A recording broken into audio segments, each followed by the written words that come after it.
So if you had to put it in terms, would you say Christianity is the right form of spirituality, or spirituality is the works-based? How do you think through that?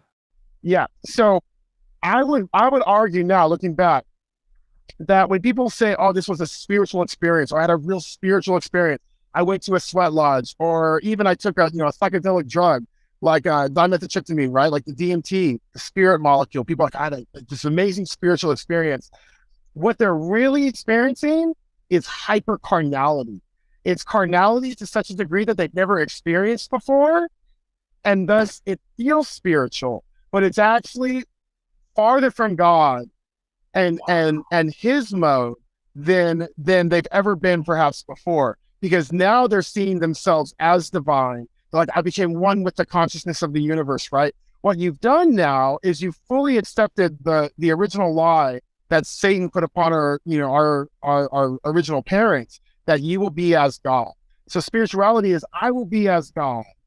And Christianity, it says the exact opposite. So true spirituality is far more plain seeming. It's far less impressive seeming. It's taking a dead man and raising him to life and causing them to believe God at his word.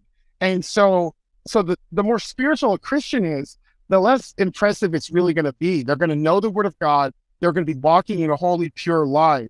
And it's not going to be quite as mystical seeming, right? So that is my experience and how I would define it. They're very diametrically opposed, and that's why it's so confusing. No kidding. It just reminds me that Satan can't create. All he can do is corrupt and pervert what God has already created. And he just does everything the opposite of God. I mean, it really is opposites. And to hear you talk about that, and to hear you talk about how the yoke of the religion and changing the mindset, and every false religion is a doctrine of demons. And it's interesting to see as you break these things down. All Satan can do is say, I'm going that way. While God is saying, Christ is saying, I want you to go this way. And they really are opposite directions.